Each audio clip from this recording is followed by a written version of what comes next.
Assalamualaikum warahmatullahi wabarakatuh. Hari ini Miss akan mereview materi tentang singular and plural. Sebelumnya, karena sudah Miss suruh carikan tentang singular and plural di Google, nah hari ini Miss mau menjelaskan ulang tentang singular dan plural. Oke, kita singular dulu ya. Singular itu digunakan untuk mengungkapkan benda atau orang tunggal. Namanya tunggal itu berarti hanya satu dong. Contohnya ada a car, a doctor, an apple, a cat, one pen. Jadi singular itu untuk benda, orang yang hanya satu. Misalnya a car, sebuah mobil, a doctor, seorang dokter, an apple, sebuah apel, a cat, seekor kucing, dan one pen, satu pulpen. Dan ingat ya, kalau singular itu kata benda di belakangnya nggak boleh ditambahkan s. Nah, selanjutnya tentang plural. Plural itu digunakan untuk mengungkapkan benda atau orang yang jamak. Nah, yang namanya jamak itu berarti lebih dari 1, 2, 3, 4, 5, 6, dan seterusnya. Nah, di sini Miss punya contoh, ada tables, 2 books, 3 grapes. Nah, kalau jamak atau plural ini, di akhirnya itu dia pakai s. Dan dia bendanya harus lebih dari 1 ya, nggak boleh 1. Misalnya one tables nggak boleh. Kalau bendanya 1 nggak pakai s, tapi kalau lebih dari 1 pakai s, itu namanya plural atau jamak. Nah, di plural ini ada kata benda yang namanya irregular nouns. Nah, itu dia punya perubahan. Jadi nggak semua benda yang singular, benda yang plural itu dia pakai s. Misalnya di sini ada child. Child itu artinya anak, hanya 1.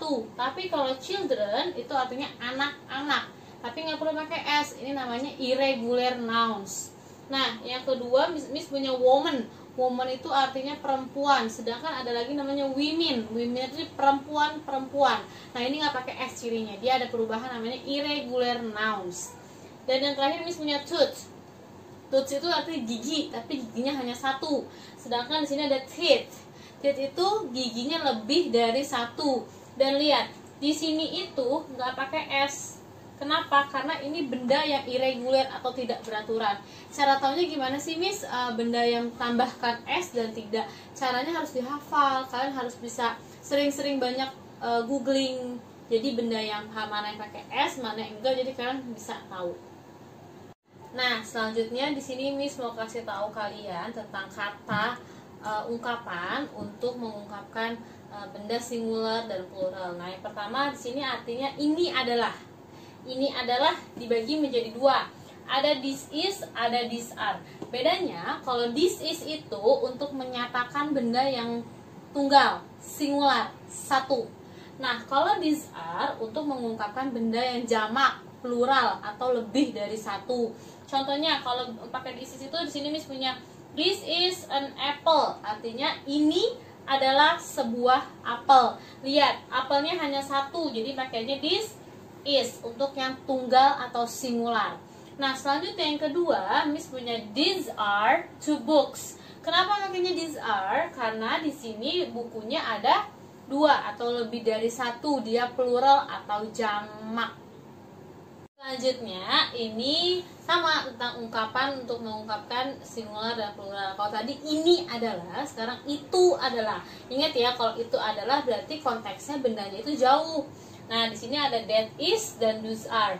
That is artinya sama, itu adalah. Tapi kalau that is itu untuk tunggal atau singular. Kalau those are artinya juga sama, itu adalah, tapi untuk benda yang jamak atau plural. Di sini Miss punya contohnya. That is a bag. Itu adalah sebuah tas. Nah, di sini bendanya a bag, sebuah tas. Berarti hanya 1. Jadi makanya that is. Nah, selanjutnya yang those are, contohnya ada those are our tables. Kenapa pakai those are? Karena mejanya ada s-nya, tables. Berarti lebih dari 1 bendanya. Sekian ya penjelasan dari Miss tentang singular and plural. Ingat, kalian harus bisa membedakan mana benda yang singular, tunggal, mana benda yang plural atau jamak. Nah, kalian juga harus tahu mana kata ungkapan untuk jamak, mana kata ungkapan yang tunggal, that. Ingat ya, pokoknya kalau jamak itu ada are-nya. Those are, these are, itu bendanya untuk jamak. Kalau this is dan that is itu untuk yang tunggal. Sekian dari Miss. nanti Miss akan memberikan kalian latihan-latihan soal untuk make sure kalian benar-benar paham. Oke, jika ada pertanyaan boleh WhatsApp ke Miss. Wassalamualaikum warahmatullahi wabarakatuh.